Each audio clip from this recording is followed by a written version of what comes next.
Wow. So, yeah. Congratulations.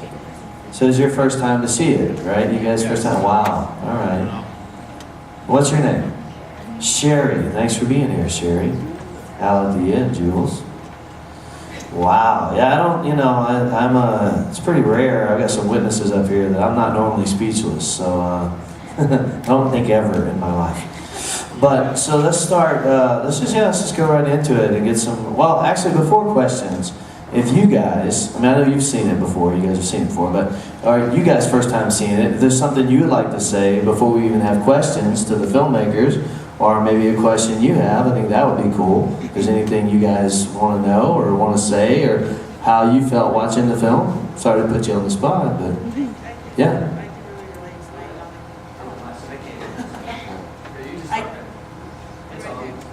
I could really relate to laying on the couch and not getting out of bed and having somebody come down on you and say, snap out of it, get up, let's go. And so that really related to that. Yeah, get right on in that mic. I don't have diseases. As a parent of someone that suffers from mental illness, and also I've done the support group for quite a few years, I can tell from this film what you said, how true it must be that this affects you, family members, everyone around you. Well, as the credits were rolling, I began looking around the room for the filmmakers because I just had a real desire to congratulate them right now. It's the first time I've seen the movie. It's amazing. I'm so glad that NAMI chose and the filmmakers chose to associate because it's touching for me because I've dealt with it, I've been there. And it'll be touching for those that think they might have a situation. I encourage everybody to learn it. Similar situation in my family. Gee, why didn't you tell me? So this is something I think that a lot of people should be aware of. Don't be afraid to ask.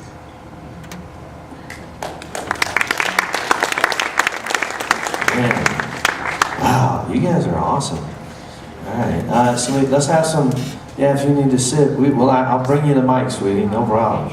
Yeah, any questions out here? There's got to be some questions. Yes, ma'am. I'd like to hear the story of how you came to make this film.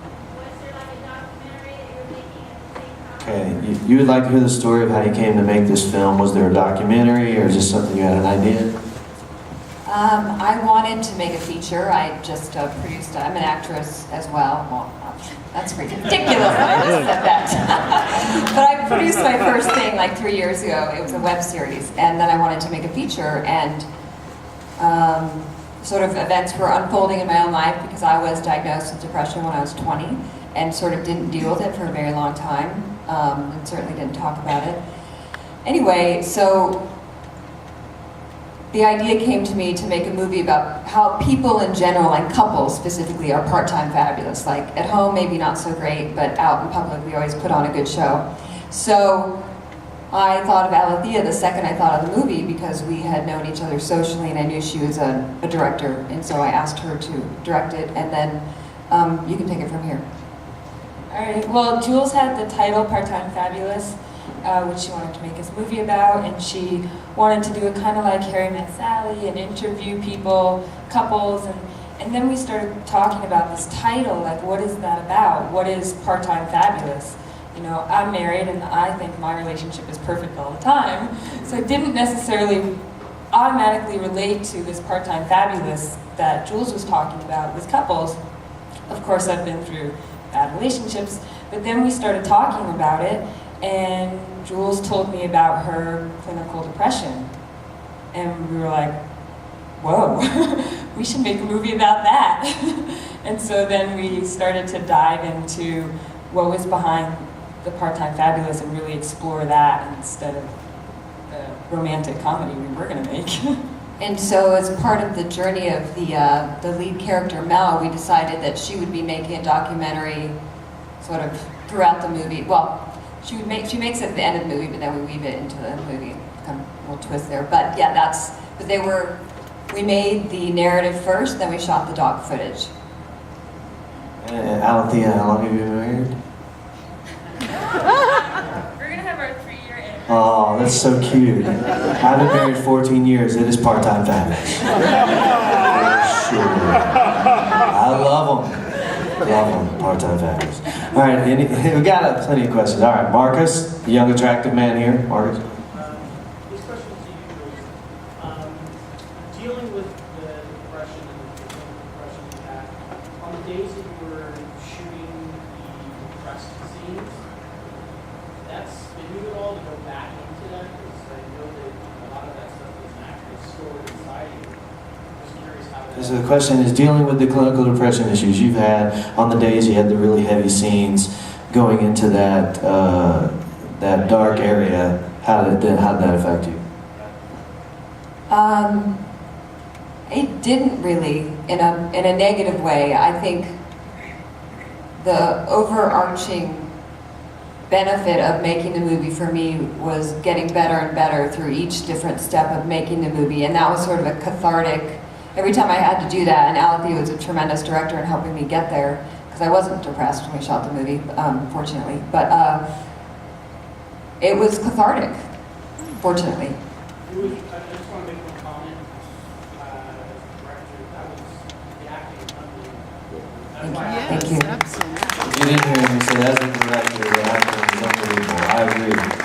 I agree. Yes, sir. And I'm going to do this because I can't even repeat what my children say at home correctly. So I'm just going to go take the mic, get a little calisthenics in. Feels like Oprah. Is that cool? All right. Corky? First of all, you're supposed to be an actress. Yes. No, you are supposed to be an actress. Positive sense. And you are full-time fabulous. It was, it blew me away. It literally blew me away. So I congratulate both of you on a phenomenal story that needs to be told. And Corky, you're a lawyer, right?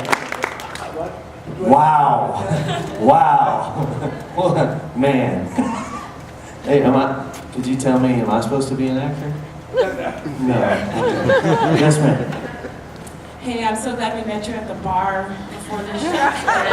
Thank you. It was wonderful, absolutely wonderful. The acting was wonderful. I want to ask you about the music, because the music speaks to our souls in movies, and this music was so wonderful, and it just fit so perfectly, and it didn't take us too far down or too far up, but it was just really perfect for every moment. And is there anything you can tell us about the music or the musicians or the choices? Thank you. That's such an awesome compliment. Our friend Amy Rosh, she's a singer-songwriter. We wanted her to do a song in the movie from the beginning. We're like, we want you to do it.